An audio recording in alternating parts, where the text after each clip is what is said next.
It's the year 2000. Blair is Prime Minister, Manchester United are top of the league, and Simon Dudley is structuring billion-pound deals, financing aircraft, offshore oil platforms and military satellites in the city. But far beyond the capital, in the quiet coastal town of Southport, a new story begins. Lawrence is born, but the country he will grow up in has already closed the door behind it. This is a tale of two Britons.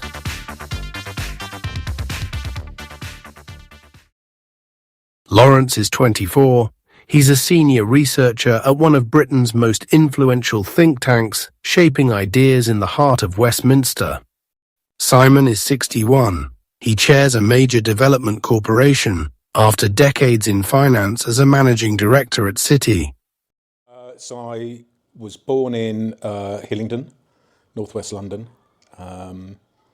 close to a place called Pinner, Eastcote there. Went to the local school, which was stone's throw from my house there, semi-detached house in a place in Eastcote.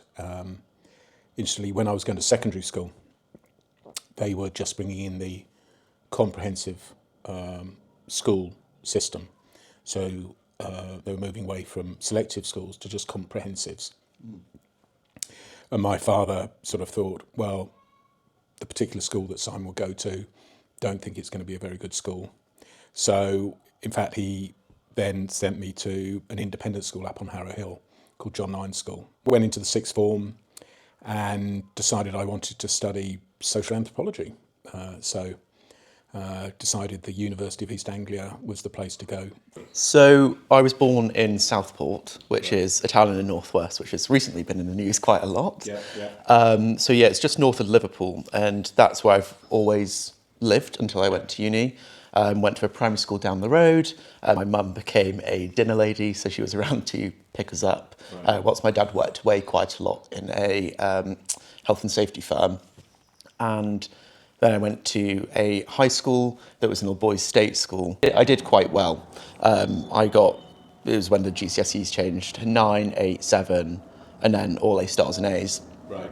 And the only option for me was either a vocational course, which I knew I didn't want to do. I wanted to go on to do A-levels. I ended up going for this taster class at Cambridge for a subject called land economy.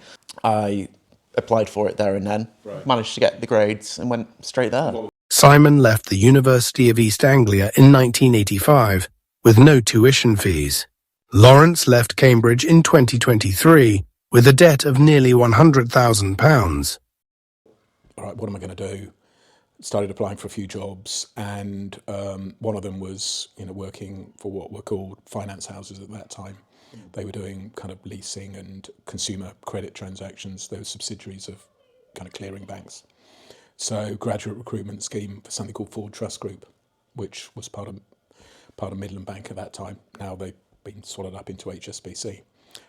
So I got onto a graduate training program with them. Yeah, went over to Cambridge, which was a bit of a culture shock. I mean, I've always been in the north, and then moving somewhere like Cambridge, you get immersed in an entirely different environment. When it came to my third year, Onward was being cited quite a lot in our lectures, and I got in touch with head of politics at Onward at that time, James Blagden. Yeah. And I asked if I could use some of his work for my dissertation, some of the data he had. Used it, had a really fun time, working through the data, creating a project about how the 2019 Red Wall collapsed and how you could trace it through accessibility from cities and towns. And went on to do my master's, and then kept using Onward's work until finally I got in touch and said, can I come and work for you guys? This is all the work I've done with your stuff before. Okay, great. How does that sound? And was taken on. Simon entered a workforce where real wages grew by over 2% a year. Lawrence entered one where pay had barely risen in nearly 2 decades. So that was probably the most exciting job I'd been sort of offered. And so I remember they said, we're going to try and minimise the domestic disturbance for you in your first placement. At that time, my father was never that close to my dad, but he lived down in Devon.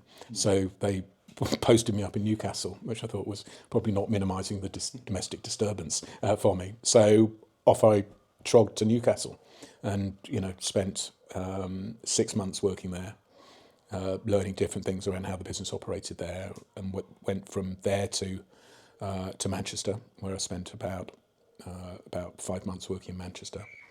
Then spent about 3 months working in Birmingham.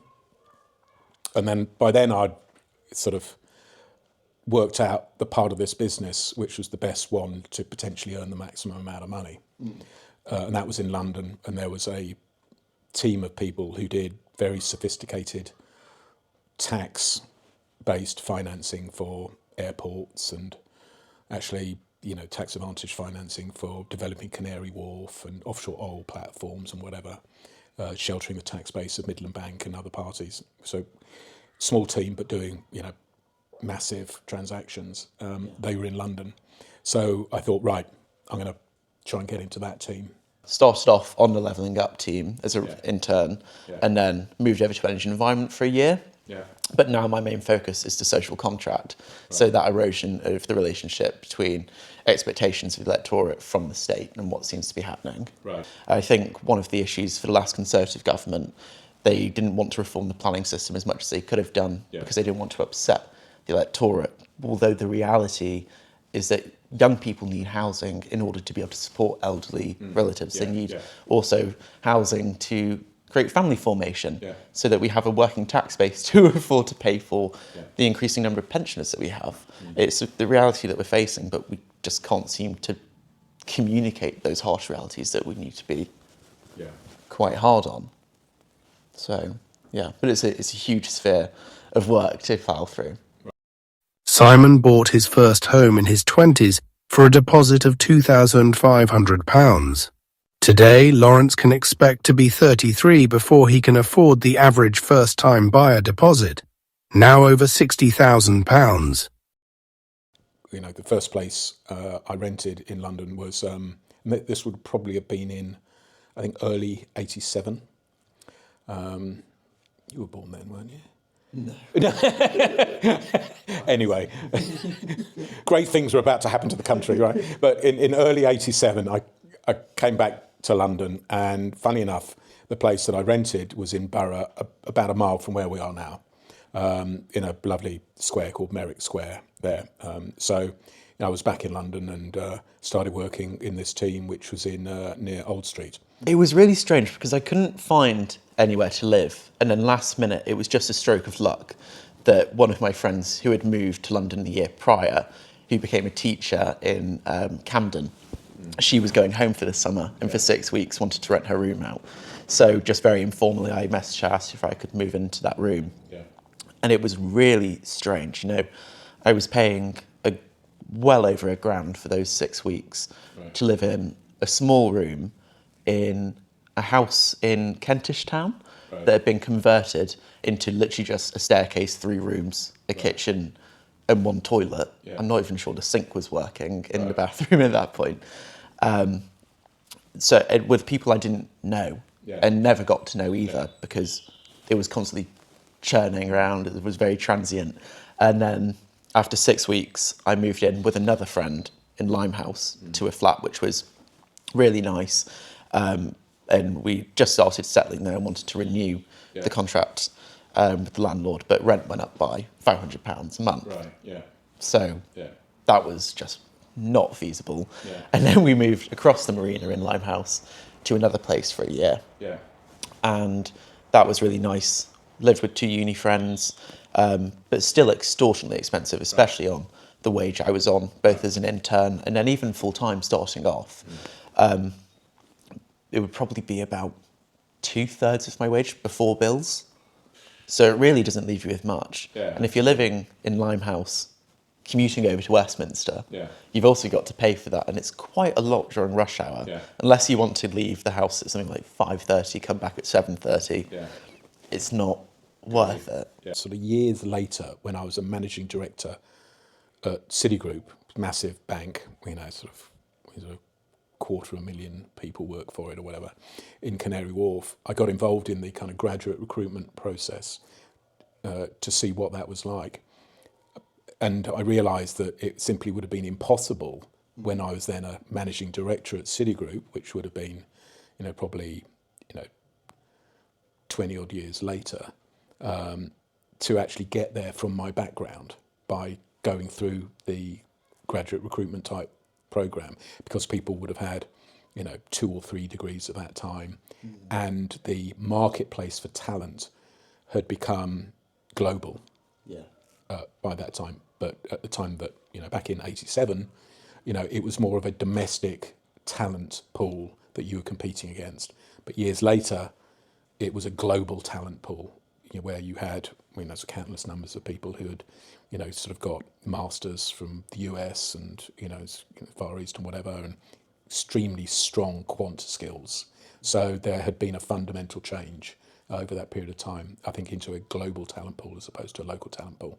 So one thing that I'm currently working on is the launch paper for the social contract programme, and we're really looking at what the problems actually are. We've had an increased change of demographics with ageing population, but also influxes of immigration that nobody has asked for, but has asked not to have, as we evidence in that report. But we also have not done enough to address the problems that we knew were coming. I mean, the housing crisis has been going on for so long now. We've had so much time to start addressing the problem, but yet nothing has been answered. So we need to do something there, and that's what we're really talking about. Right. But even one thing I was writing this morning is how we communicate this change. How do we talk about the difficult trade-offs that we have to make and ensure that they do not come across as a zero-sum game? Because it's all about intergenerational benefits, right? What benefits a younger generation will benefit an older generation, because we move through those cycles of life. But also, if young people aren't able to support themselves, they can't support an older generation either. And the only thing you get out of that is political discontent. And that's why you see the rise of parties like Reform. And that's what we really need to stop, because it's getting dangerous. It's coming. The risk is that we actually roll back on progress we have been making, and we've barely even started. Lawrence did everything right. Lawrence got the degree, got the job, but the path that once linked hard work to a secure life is no longer the same. The UK's leading centre-right think tank, Onward, calls this the anti-social contract, where young people are expected to contribute far more but get less in return. If you're middle-aged or retired and you're reflecting on your own success, perhaps you should just ask yourself one question. If you'd been born 30 years later, would you have had the same opportunity?